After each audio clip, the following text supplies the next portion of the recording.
So we're going to go through all the drills here. We've got 4 drills that we run through, and you need to do them in succession for the highest quality results that you want to get with your students. So the first drill is the tracking drill. Now, the most important thing about vision with baseball is keeping the ball in your central vision, and that's right here. You don't want your eyes moving the ball traveling outside this range here, because the most accurate information that you're getting is going to be when the ball is right in your central vision. When it travels outside here, the ball gives an illusion of curving when it's not. So when you don't track the ball here, you're giving the pitcher an advantage that it's got a lot more movement than it actually has. So what we want you to do is have your players track the ball directly from the tube all the way into the net until the ball stops. Because what we're going to be doing here is breaking this visual wall. Most players have a visual wall that ends right about here. They just don't have the ability to track the ball any further in because they've never experienced it or have never practiced tracking the ball deeper into the hitting zone. So what we're doing is we're increasing their visual range. Now when their visual range is from here all the way back, tracking the ball deeper is much easier. Any athlete who has greater range is going to be a better athlete. So when we're tracking a ball to hit it to pull it, we're tracking it out further.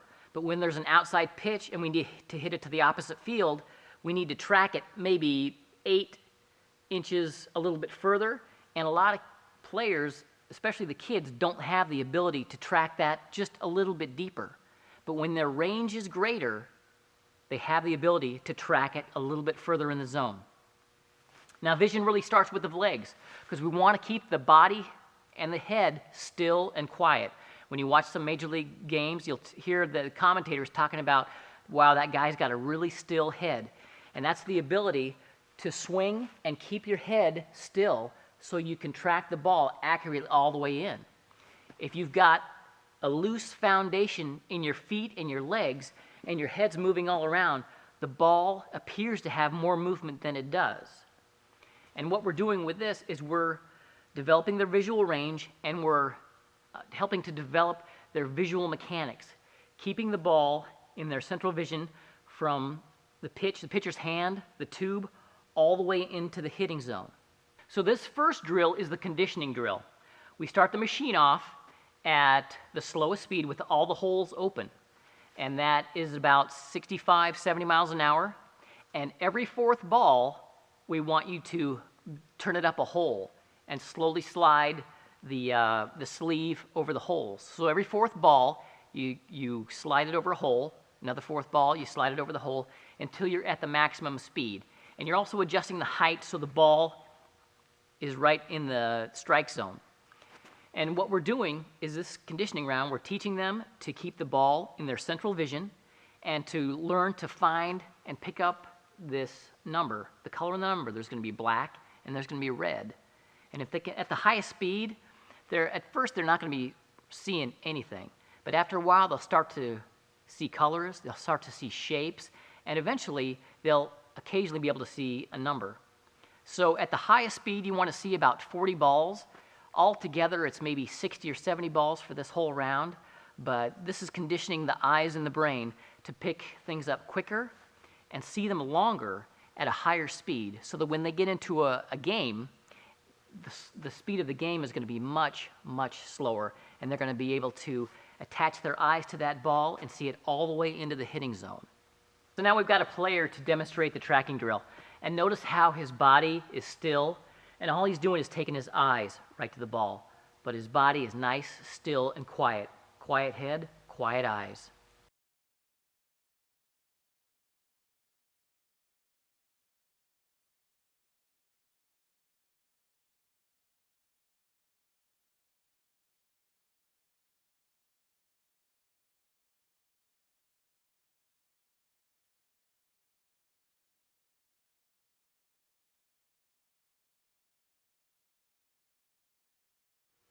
Now after the first drill, turn the machine off and pick up the balls and ask the player, how are you seeing things?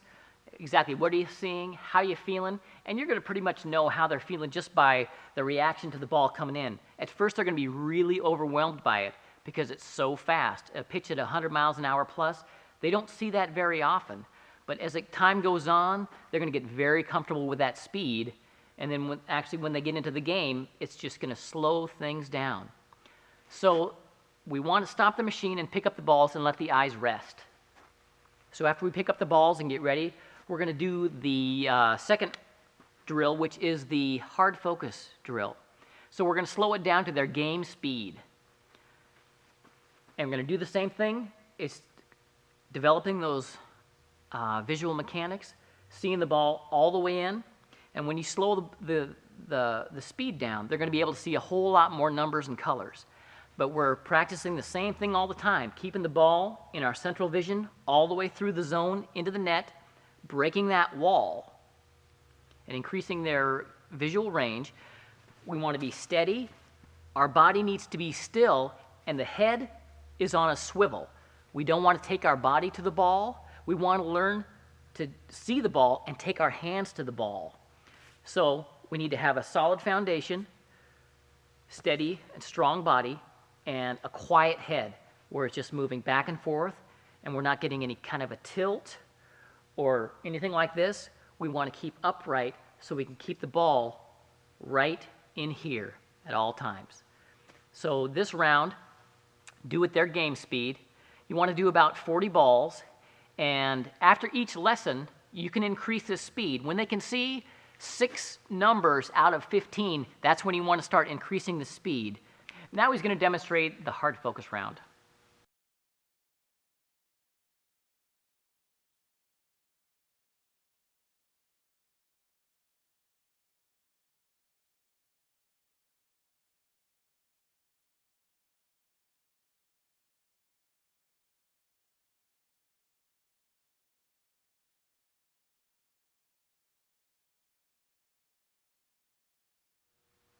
Now we're going to move on to the third drill. This is the bunting drill. Now we're not only trying to pick up the ball early, but we're trying to maintain the focus all the way through the hitting zone. The 2 biggest problems that players have is picking the ball up too late and trying to catch up with it, or they see the ball early and they decide to swing and they have what's called target fixation. Is when they make that decision to swing, their eyes stay in that spot. Their eyes are there where they made the decision, but the ball is here. And you see kids pulling their head all the time because they're either got target fixation or they're trying to see where the ball's going when they haven't even made the hit yet. We want to develop that focus and concentration here in the hitting zone and bringing the ball with our eyes all the way in. So that's what this bunting drill is all about.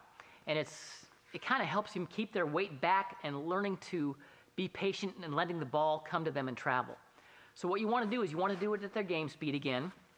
Have them hold the bat a little less than halfway so they can rest it on their elbow so they don't get fatigued here. And aim it back so that when they hit the ball, it deflects away from them. And what you want them to do is track the ball all the way from the tube. Again, central vision. You're going to get sick of me talking about that, but that's the most important thing, is their nose pointed at the tube, tracking the ball all the way to the bat. Even if they don't hit the bat, I want them to stick their eyes on the bat where it crossed the plane of the bat or where they thought it crossed the plane of the bat.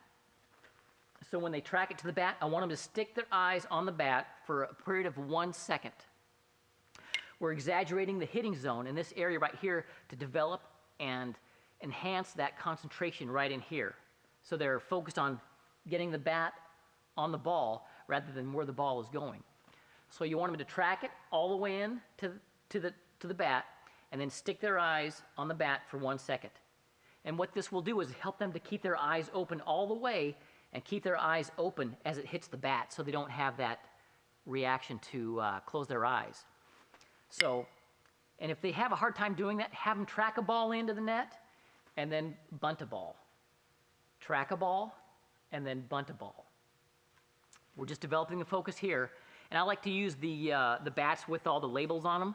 So as they get better at this, they track the ball in and it hits the bat, you want them to point right where it hit the letter or where it crossed the plane. And as they get really good, you can play bingo. You know, red 7, A. Black 1, C. So they're seeing all the way in and they're keeping their eyes open all the way. So now we're going to do the bunting drill here. And what we're doing with the tracking and the bunting and actually all these drills, we're developing a knowledge of the strike zone. Because you can move this around, and I would suggest you move it on the edge of the plate because the outside pitch is the hardest pitch to hit for a lot of players because they got to track it deeper and they honestly don't know where a strike ends and a strike begins. So what we're doing is we're developing not only plate discipline, but plate judgment. Now, to develop that kind of judgment, you need to see thousands of pitches. It's just like driving. Your kids may ask you, how'd you know that driver was going to do that?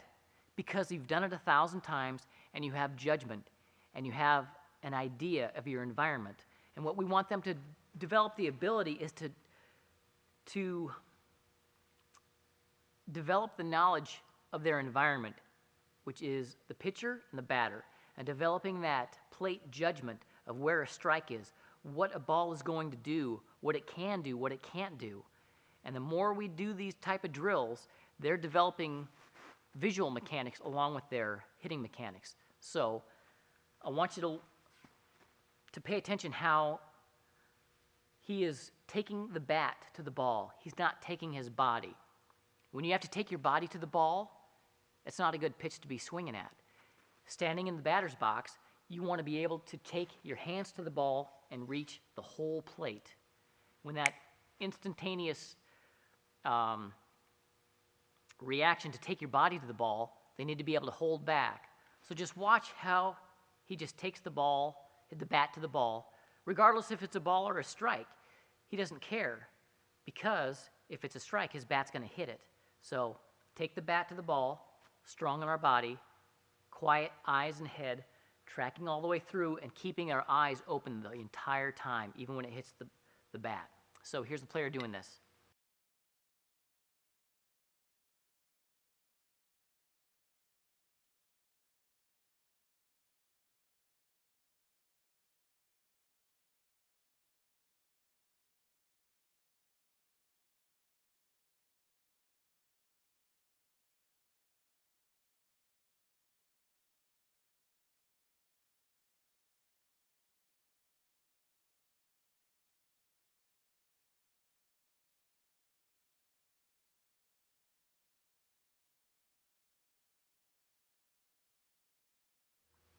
So this is the fourth drill.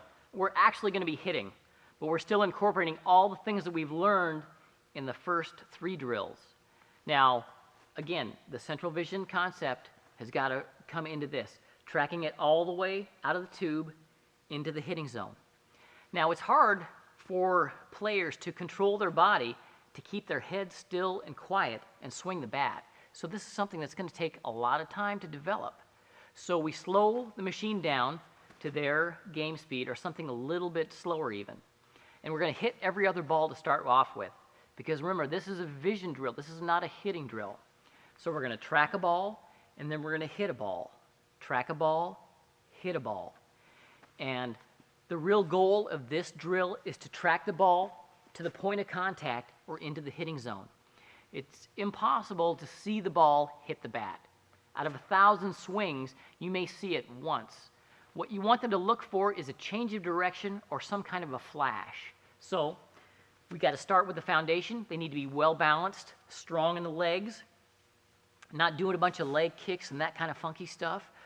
But we want strong foundation with the feet, the legs, the torso to keep a quiet head.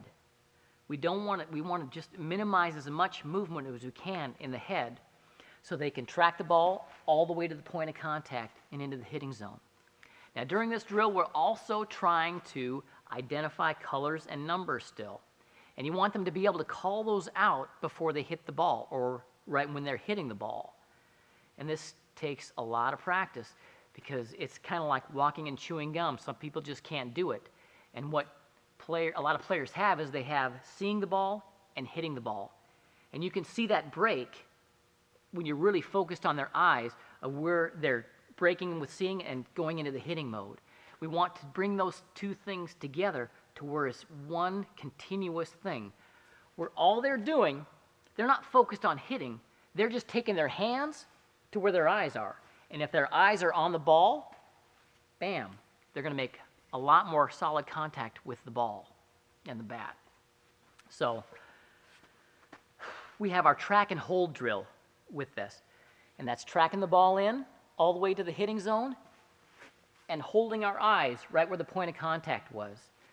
Again, we're breaking that visual wall. We're developing the ability to track the ball a little bit deeper and hold our eyes right where the point of contact was. Over time, they'll develop this ability to actually do that and to bring their eyes all the way where they're going to hit the ball. And we exaggerate it in here because we want them to hold it for 1 second. If we can exaggerate that and get them to hold that position for 1 second, we're buying a split second in a game, because the natural ability is to see where the ball is going. But if they can hold right there for just a split second longer than they could before, they're going to make a lot more solid contact with the ball. So this is going to be between 60, 70 balls, just, as many as you can do. But remember, we're tracking a ball and then hitting a ball because we don't want them to be in a rush. We want this to be comfortable and developing that ability to track it. So now we're going to do the hitting drill. So notice how when he swings, his body is quiet and still, or as quiet as it can be, and he's keeping his head as still as possible so he can see the ball all the way into the hitting zone.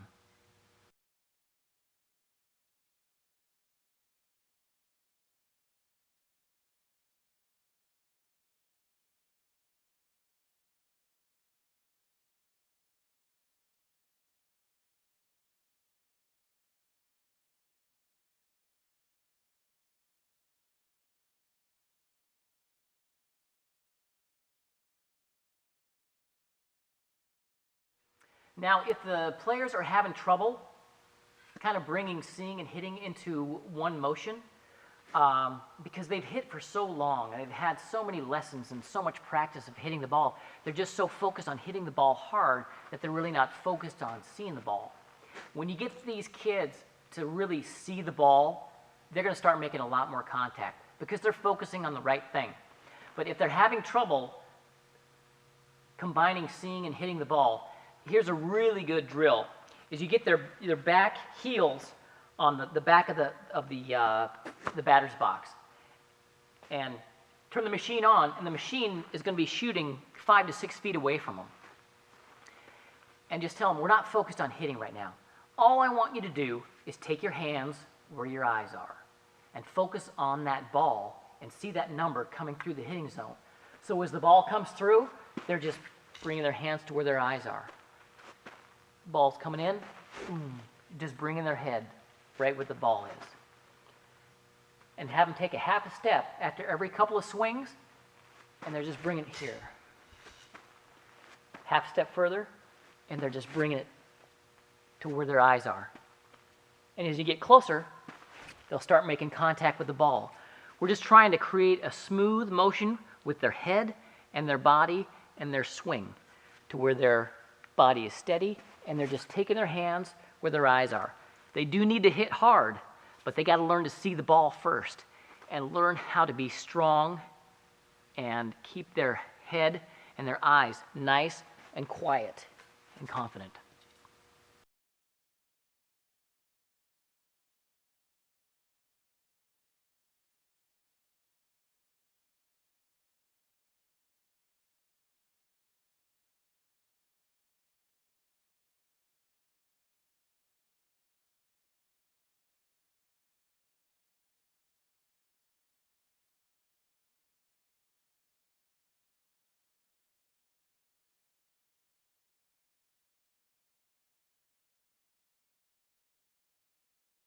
So in baseball and softball, the pitcher is trying to add as many variables as possible to change your eye level, to change speeds, to change location, movement on the pitch. And they may have 3 or 4 pitches that they can throw, maybe 2 or 3 accurately. But when your visual mechanics are inconsistent, and you're inconsistent how you approach an at bat and how you see the ball, what you're doing is you're multiplying those variables. They not only have 3 pitches, they might have 6 or 9 according to your eyes, because you're inconsistent the way you see the ball and the way you're tracking it into the hitting zone. So we need to create consistent, solid visual mechanics so you're getting the most accurate information that you can from the ball coming in, and you're not helping the pitcher out by giving them more pitches than they actually have.